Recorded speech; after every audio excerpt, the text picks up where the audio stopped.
Salam, hörmətli müəllimlər, hörmətli müdavimlər və əziz abituriyentlər. Bugün izah edəcəyimiz mövzu İngiltərə 17-ci əsrdə olacaq. Məlum olduğu kimi 16-cı əsrin ikinci yarısı, 17-ci əsrin birinci yarısında Avropada ağır iqtisadi, sosial böhranlar baş verirdi. Əsas iqtisadi problemlərdən biri də inflyasiya idi və qiymətlər durmadan artırdı. Qiymətlərin bu cür artımının səbəbi coğrafi kəşflərin nəticəsi olaraq Amerikadan qızıl və gümüşün gətirilməsi idi. Həmçinin əhalinin sayı artır və nəticədə torpaq, ərzaq tələbatı yüksəlir. Bu da gətirib özlüyündə qiymətlərin artmasına səbəb olurdu. Avropadakı müharibələr, vəba və aclıq nəticəsində iqtisadi inkişaf zəifləyir və sosial gərginlik kəskinləşməyə başlayırdı. Lakin İngiltərədə Avropanın digər ölkələrindən fərqli olaraq 17-ci əsrin birinci yarısından başlayaraq aqrar ölkə olan İngiltərə iqtisadi inkişafını sürətləndirə bildi. Kapitalist münasibətlərinin inkişafı feodalizmin böhranını dərinləşdirirdi. Əmtəə pul münasibətlərinin inkişafı nəticəsində kəndlilərin təbəqələşməsi prosesi sürətləndi. Bu da özlüyündə yeni kənd burjuaziyasının və muzlu işçi sinifinin yaranmasına gətirib çıxartdı. İngiltərənin mövqeyi, beynəlxalq ticarət yollarının üzərində yerləşməsi onun iqtisadi inkişafına təkan verən səbəblərdən idi. Ada olması ölkənin təhlükəsizliyinin təmin edilməsinə köməklik göstərirdi. Demək olar ki, son 100 ildə İngiltərə ərazisində müharibələr aparılmamış, əksinə İngiltərə Avropada olan müharibələrdən varlanmışdı. İngiltərədə şəhər həyatı Fransa və İspaniya nisbətən daha azad idi. Sexlər şəhərlərdə sənayenin inkişafına mane olsalar da, sexlərdə sex məhdudiyyətləri yox idi. Zadəganların bir qismi ticarətlə məşğul olur, sənaye müəssisələri yaradır, gəmiçilik inkişafında kapital qoyurdular. Artıq İngiltərədə 17-ci əsrin birinci yarısında yeni zadəgan sinifi meydana çıxdı. Yeni zadəganlar muzlu əmək tətbiq etməklə təsərrüfatı kapitalistcəsinə yenidən təşkil edən yeni yaranmış bir sosial təbəqə idi. Şəhərlərin artması, kapitalist münasibətlərin inkişafı, daxili ticarətin genişlənməsinə gətirib çıxarırdı. İngiltərə burjuaziyası müstəmləkələr ələ keçirtmək istəyirdi və güclü donanmanın yaradılmasında buna görə də maraqlı idi. Get-gedə mahut və yun istehsalının artması, Hindistandan pambığın gətirilməsi İngiltərə tacirlərinin sərvətini daha da artırmışdı. Mahut ixracı yuna olan tələbatı artırır, bu da özlüyündə qoyunçuluğun inkişafına gətirib çıxarırdı. Qeyd eləyək ki, mahut üst tərəfi keçə kimi basıq yun və ya yarım yun parçadır. Zadəganlar kəndli torpaqlarını çəpərləmələr nəticəsində ələ keçirib öz otlaqlarına çevirirdilər. Torpaqlar tədricən yeni zadəganları və manufaktura sahiblərinin əlinə cəmlənməyə başlayırdı. Kapital yığımı və çəpərləmələr kapitalizm inkişafına köməklik göstərirdi. Eyni zamanda feodal mütləqiyyət qaydaları isə özlüyündə yeni zadəganların fəaliyyətinə mane olurdu. Burjuaziya ilə yeni zadəganların ittifaqı inqilab ərəfəsində ölkədə sosial həyatın səciyyəvi cəhətlərindən birinə çevrildi. Bütün dövlətlərdə olduğu kimi, İngiltərədə də iqtisadi vəziyyət, gərginliklər və ziddiyyətlər mütləq şəkildə siyasi həyata təsir etməyə başlayır. Kapitalizmin inkişaf etməsi İngiltərədə əhalinin feodal mütləqiyyət qaydalarının tərəfdarlarına və əleyhidarlarına bölünməsinə gətirib çıxartdı. İri torpaq sahiblərinin bir çoxu feodal mütləqiyyət qaydalarının saxlanılmasında daha maraqlı idi. Onların, yəni feodal qaydalarının dayağı Anglikan kilsəsi idi. 17-ci əsrin birinci yarısında İngiltərə siyasi cəhətdən mütləqiyyət ölkəsi idi. Lakin buradakı mütləqiyyət Fransa və Avstriyadakı qədər güclü deyildi. Krala tabe olan parlament silki orqan idi. İngiltərənin siyasi həyatına təsir edən mühüm amillərdən biri kapitalizmin inkişafı oldu. Bu da özlüyündə burjuaziya və ya yeni zadəgan adlandırdığımız sosial təbəqənin hökumətdən təkidlə onların mənafeyinin nəzərə alınmasını tələb etməsinə gətirib çıxartdı. Burjuaziya hökumətin istehsal və ticarət sahəsində ayrı-ayrı şəxslərə inhisar hüququ satmasından narazı idi. Çünki inhisar hüququ sahibkarların bir çoxuna böyük məbləğdə pula satılırdı. Bu, daxili bazarda qiymətlərin artmasına gətirib çıxartmışdı. İnhisar, hər hansı xidmətin, məhsulun istehsalı və satışına nəzarətin bir şəxsə, şirkətə və ya şirkətlər qrupuna verilməsi deməkdir. Burjuaziyanı narahat edən daha başqa amillər də vardı. Bunlardan biri də sexh sənətkarlığının müdafiə edilməsi idi. Hökumət sexh nizamnaməsinə əməl olunmasına ciddi şəkildə nəzarət edirdi. Sexh qaydalarını pozanlardan alınan cərimələr büdcənin gəlir mənbələrindən biri idi. Hökumət bu addımları sənaye və ticarətin inkişafına mane olurdu. Mövcud vəziyyətə narazı qalan burjuaziya və yeni zadəganlar iqtisadi imkanlarına arxalanaraq məqsədlərinə çatmağı mümkün hesab edirdilər. İngiltərənin iqtisadi, sosial həyatındakı dəyişikliklər din sahəsində də dəyişikliklərə və püritançılığın geniş yayılmasına gətirib çıxartdı. Tudorlar sülaləsinin son nümayəndəsi olan 1-ci Yelizavetanın hakimiyyət illəri İngiltərə tarixinin qızıl dövrü adlanır. Çünki o, iqtisadi siyasətdə proteksionist prinsiplərinə riayət edirdi. İspaniya ilə əsas rəqib olan İngiltərə 1588-ci ildə Britaniyanı işğal etmək istədiyinə görə İspan donanmasını, məğlub edilməz armadanı darmadağın etdi. Bununla da İngiltərə La-Manş döyüşündən sonra Avropanın ən güclü dövlətlərindən birinə çevrilir. Lakin Yelizavetanın varisi olmadığı üçün 1603-cü ildə İngiltərədə yeni bir sülalə, Stuartlar hakimiyyətə gəldilər. Stuart sülaləsinin nümayəndələri hesab edirdilər ki, hakimiyyət Tanrı tərəfindən verilib və yalnız ona hesab verməlidirlər. Və bu ideallar parlamentlə kral arasındakı münaqişəyə gətirib çıxaracaq.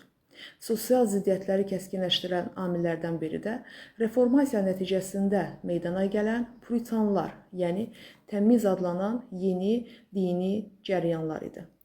Onlar Anglikan kilsəsinin katolik ehkamlarının təmizlənməsini tələb edirdilər. Təqib edilən puritanların bir hissəsi Amerikaya getməyə məcbur qaldı. Puritanların ucuz kilsə tələb eləmələri, qənaətçiliyi, təşəbbüskarlığı təbliğ etmələri burjuaziyanı və yeni zadəganların mənafeyinə uyğun idi. İqtisadi inkişaf İngiltərənin Hollandiya, İspaniya, Fransa ilə rəqabətə girməsinə səbəb olurdu. Ölkələrin uğurları kapitalizmin inkişafından asılı idi, lakin köhnə iqtisadi sistemin qalması mütərəqqi təsərrüfat formalarının inkişafını ləngidirdi. Ölkənin iqtisadi, siyasi inkişafı yolunda əsas maneə mütləqiyyət idi. İqtisadi, siyasi, dini ziddiyyətlərin kəskinləşməsi və həmçinin 17-ci əsrin birinci yarısında 30 illik müharibə Avropada mürəkkəb siyasi vəziyyətə gətirib çıxartdı. Bir sıra ölkələrdə üsyanlar və vətəndaş müharibələri baş verdi. Eyni zamanda bu hadisələr İngiltərədə də inqilabi şəraiti gətirib yaradılmasına səbəb oldu. Bayaq da qeyd edildiyi kimi, artıq Stuartların nümayəndəsi James hesab edirdi ki, krallar ilahi hüquqlara malikdirlər. Yəni, kral hakimiyyəti ilahi hüquqa malik olduğuna görə Allah tərəfindən yaradılıb, bunun üçün də parlamentə ehtiyac yoxdur və parlamentin hakimiyyəti ləğv edilməlidir. İngiltərə kralı parlament icazəsi olmadan yeni vergilər təyin edə bilməzdi. Parlamentə müxalifətin müqaviməti ilə rastlaşan kral xəzinəni doldurmaq məqsədi ilə yeni yollar axtarırdı. Buna görə hökumət torpağa görə alınan vergiləri artırdı. Stuartlar sülaləsi xarici siyasət sahəsində İspaniya qarşı mübarizədən imtina elədi. 1-ci James nikah diplomatiyası İngiltərənin İspaniya ilə yaxınlaşmasına gətirib çıxartdı. Lakin İspaniya dənizdə və müstəmləkə siyasətində hələ də İngiltərənin əsas rəqibi idi. Stuartlar sülaləsi pürütançılığa nifrət edirdilər, çünki pürütançılıq sosial etiraz hərəkatlarını, müxalifətin Anglikan kilsəsinə və mütləqiyyətə qarşı mübarizəsinin əsas ideoloji dəstəyini təşkil edirdi. Parlamentdə və ölkədə kralla müxalifət arasında mübarizə dini formada aparılırdı. Pürütanlar təqib edildiyindən ölkəni tərk edirlər, Hollandiyaya, Amerikaya mühacirət etmək məcburiyyətində qalırdılar. Parlament hökumət tərəfinə vətəndaşların şəxsiyyət azadlığının pozulmasına etiraz edirdi. İngiltərə katolik İspaniyası Fransa ilə yaxınlaşmasına qarşı çıxırdı. Parlamentə müzakirə edilən əsas məsələ ölkənin siyasi sistemində parlamentin rolu, kral hakimiyyəti ilə parlamentin səlahiyyətlərinin bölüşdürülməsi məsələsi idi. Müxalifətin əsas məqsədi İngiltərəni parlamentli monarxiya çevirməkdən ibarət idi. İngiltərənin Şotlandiya ilə apardığı dini müharibələr, yepiskop müharibələri adlandırdığımız müharibələr İngiltərə xəzinəsinin boşalmasına gətirib çıxartdı. Xəzinəni doldurmaq məqsədi ilə 1-ci Charles 1640-cı ildə vergiləri təyin etməyə icazə almaq məqsədi ilə parlamenti çağırdı. Lakin parlament onun istəyinə razı düşmədi. 1640-cı ildə çağırılan parlament 1653-cü ilə qədər fəaliyyət göstərdi və bu səbəbdən də uzun müddətli parlament adlandı. Krala tabe olmayan parlamentin fəaliyyətə başlaması İngiltərədə inqilabın başlanmasının sübutudur. Siyasi böhran ölkənin hər yerində çıxışlara gətirib çıxartdı. Ölkə əhalisi parlament və kral tərəfdarları olmaqla iki hissəyə bölündü. Xalq burada parlamenti müdafiə edirdi. Burjuaziya, yeni zadəganlar da parlamenti müdafiə edirdi. İngiltərə əhalisi parlamentin qərarlarını bəyənir, müdafiə edir. Parlament ali qanunverici və icra hakimiyyətini artıq əlində cəmləmişdi. Parlament kralın yeni vergilər təyin etməsi hüququnu qadağan etdi. Parlamentin qərarı ilə siyasi məhbuslar azad edildi. Yeni qanuna görə parlament kralın iradəsindən asılı olmayaraq 3 ildən bir çağırılmalı idi. Əlbəttə ki, kral parlament islahatları ilə barışa bilmirdi, müəyyən tədbirlər görürdü və parlamentin bir neçə deputatın həbs olunması haqqında göstəriş verdi. Lakin xalq parlamentin müdafiəsinin qalxdığına görə kral deputatları həbs etdirə bilmədi. Baş verən proseslər kral və parlament arasındakı gərginliyi daha da artırdı. Nəticədə kral 1642-ci ildə parlamentə müharibə elan etdi. Parlamentin üzvlərindən olan Oliver Cromwell yeni tipli ordu quraraq kral ordusunu məğlub elədi. Baxmayaraq ki, müharibənin əvvəli parlament ordusu üçün uğurlu deyildi. Parlament ordusu muzlulardan və könüllərdən ibarət idi. Nizam-intizam zəif olan ordu hərbi təchizat baxımından da yaxşı təşkil olunmamışdı. Müharibənin gedişatında orta siyasi xətti nümayəndələr olan mötədillər əslində xalqdan qorxduqlarına görə kralı məğlub eləməyə çalışmırdılar. Kralla barışmağa meyilli olan bu qüvvələr onunla danışıqlara başladı. Puritanlar kral ordusunun buraxılmasını və kilsə islahatının keçirilməsini tələb edirdilər. Lakin kral həmən tələbləri qəbul etmədi. Əhalinin köməyi ilə müharibənin gedişatına dönüş yarandı. Parlament ordusunu hərbi işi yaxşı bacaran Oliver Cromwell rəhbərlik edirdi. Xalqın köməyi ilə mütləqiyyəti hərbi cəhətdən məğlub etmək istirdi. Ona görə də Cromwell kəndlilərdən və sənətkarlardan ibarət yeni bir qoşun hissəsi yaratmağa başladı. 1645-ci ildə hərbi islahat haqqında qəbul olunmuş qanuna görə ümumi rəhbərliyi və vahid maliyyə sistemi olan yeni tipli ordu yaradıldı. Ordu könüllü prinsip əsasında təşkil edilmişdi və əsgərlərin sayı qısa müddətdə 70 minə çatdı. Addımlar tezliklə öz bəhrəsini verdi. Neyzbi döyüşündə 1645-ci ildə yeni tipli ordu qalib gəldi. 1646-cı ilin yayında 1-ci Charles Şotlandiyaya qaçdı. Lakin Şotlandlar böyük pul məbləğində onu parlamentə təslim etdilər. Əlbəttə, parlamentin qələbəsindən sonra xalq parlamentdən yeni islahatlar gözləyirdi və nəticə olaraq parlament bu sahədə bəzi addımlar atdı. Müzakirə edilən məsələlərdən əsası aqrar məsələ ilə bağlı idi. Müharibənin başlanmasından sonra parlament ruhanilərin, kralın, kral tərəfdarlarının torpaqlarının müsadirə olması haqqında qərar qəbul etdi.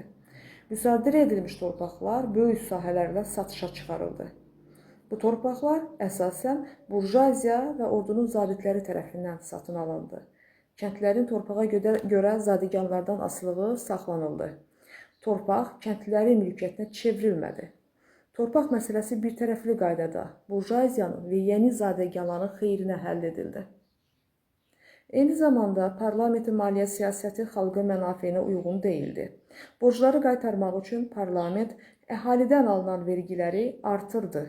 Xarici ölkələrlə ticarət edən şirkətlərin hüquqlarına isə toxunmadı.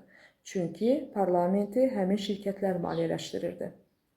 Kral parlamentin üstünlüyü ilə barışa bilmirdi. Buna görə də 1648-ci ildə Şotlandiyanın köməyi ilə parlamentə qarşı yeni bir müharibə başladıldı. Lakin bu müharibədə kralın məğlubiyyəti ilə nəticələndi. və xalqın tələbi ilə kral məhkəməyə verildi. 1649-cu ildə məhkəmənin qərarına əsasən edam edildi. Kral hakimiyyəti və Lordlar Palatası ləğv edildi. Kral hakimiyyətinin ləğv olunması Stuartlar sülaləsinin birinci dövrü kimi başa çatdı. Bundan sonra İngiltərə Respublika elan edildi. İngiltərədə Respublikanı bir palatalı parlament idarə edirdi. Qanunverici hakimiyyət parlament, icra hakimiyyəti isə dövlət şurasına aid idi. Hər iki qurumda burjuaziya və yeni zadəganlar üstünlük təşkil edirdi. Respublikanın daxili, xarici siyasəti bu təbəqələrin maraqlarına xidmət göstərirdi. Ölkədə yun və ipək parçalarının gətirilməsi qadağan edilmişdi. İngiltərə və onun müstəmləkələrinə məhsullar İngiltərə gəmiləri ilə gətirilməli idi. Bu qanun Hollandiyaya qarşı yönəlmişdi. İngiltərə Hollandiyadan geri qalırdı və xarici ticarətdə onun gəmilərdən geniş istifadə edilməyə məcbur qalmışdı.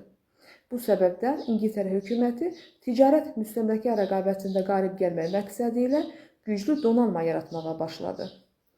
İngiltərə Respublikasının iqtisadi nailiyyətləri onun beynəlxalq nüfuzunun artmasına kömək göstərirdi. Belə ki, İspaniya və Fransa onun müstəqilliyini artıq tanımışdılar. Hollandiya və Portuqaliyanın aparılan müharibələr də qalib gəlmişdir və eyni zamanda Hollandlar və Portuqallar da ingilislərin üstünlüyünü qəbul etmişdilər. Oliver Cromwell başda olmaqla İngiltərə ordusu İrlandiyada hərbi əməliyyatlar aparırdı. Kral tərəfdarları, əhalisi katolik olan İrlandların imkanlarını istifadə etmək istəyirdilər. İngiltərənin məqsədi İrlandiyanı işğal etmək, orada kapitalizm inkişafına şərait yaratmaq idi. İrlandiyanın işğalı burjuaziyanı və yeni zadəganların daha da varlanmasına imkan yaradırdı. İngiltərə ordusu tədricən inqilabi ordudan işğalçı orduya çevrildi. İngiltərə ordusu İrlandiya ilə eyni vaxtda Şotlandiyanı da tabe etdi. Beləliklə, 17-ci əsrin 50-ci illərində İngiltərə əhalisi Respublikaya olan inamını artıq itirdi. Respublikanın siyasəti xalqın mənafiyinə zidd idi. Ticarətin zəifləməsi, sənayedəki durğunluq, işsizlərin sayının artmasına gətirib çıxarır, kənd təsərrüfatı məhsullarının istehsalı azaldı, ərzaq məhsullarının qiyməti isə artdı. Ordunun saxlanılması üçün böyük xərclər tələb olunurdu.